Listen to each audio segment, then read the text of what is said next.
Good evening, wrestling fans. This is Recap of Honor with the big bad Boo Bear here. Yes, it's me. It's that good old quadruple B. And I'm still a little sick. But, like I said, I'm trying to get a little more content on here for us. And I thought I'd start trying to catch the Ring of Honor shows every Monday or so.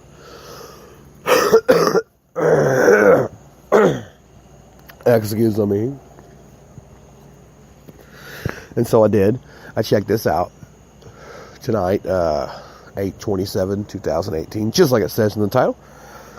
And it was a pretty damn good Ring of Honor. I caught up, watched like last 2-3 weeks Ring of Honors, and it was pretty damn good. Tonight's episode was pretty damn good. So we'll go through it. Just, the couple of matches we had, what's going on, what's coming up. First up was one of the Briscoes that I can't quite remember the name to. And it's not because I don't know who he is. I promise. I like the Briscoes. But for some reason, I can never remember either one of their fucking names. He took on Christopher Daniels. These two are both former World Heavyweight Champions, have fought each other a couple of times. So this was sort of like a rematch. It was in Atlanta.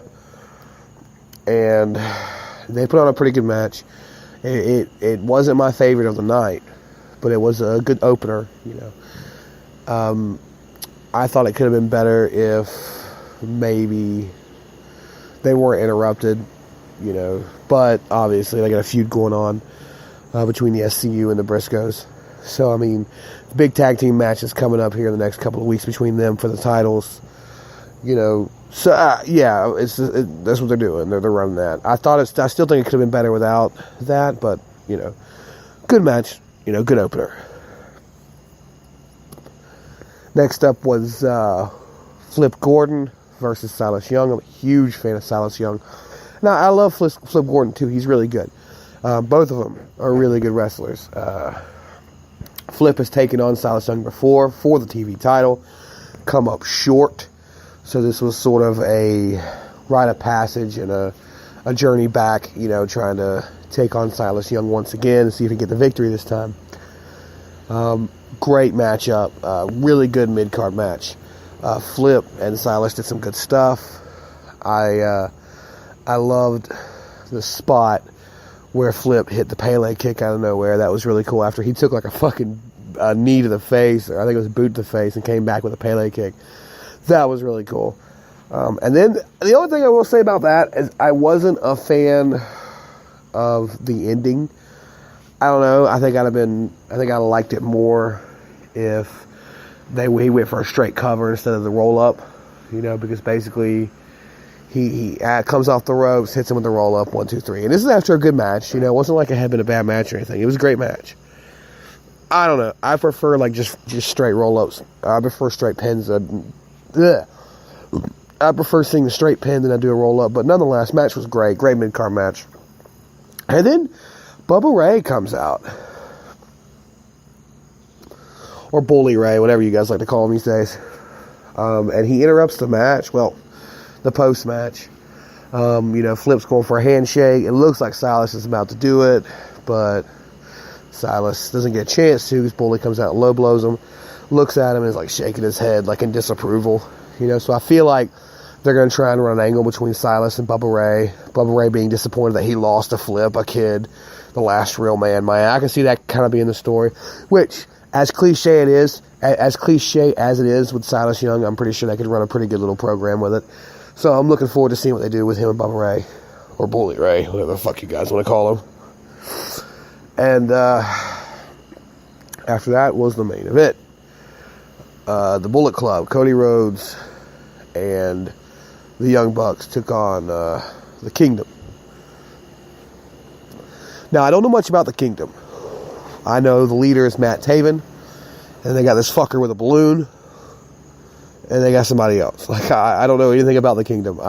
This is my first match with the Kingdom, so I can't give you names and such. I know there's one guy who looks very similar to Matt Taven. Then you got a guy who's covered in tats and puts balloons by people's heads. Which I need to get their names. I know, unprofessional, yes. But other than that, great match, wonderful match. Main event, I mean, it kind of went in order, it was the first match was okay, the second match was really good, third match was phenomenal. Had me on the edge of my seat.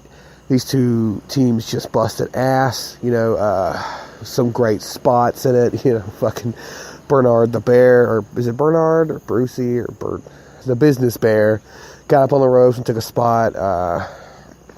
Brandy with her high spot off the top ropes. Did some really good stuff. Cody Rhodes and Matt Taven had some really great moments.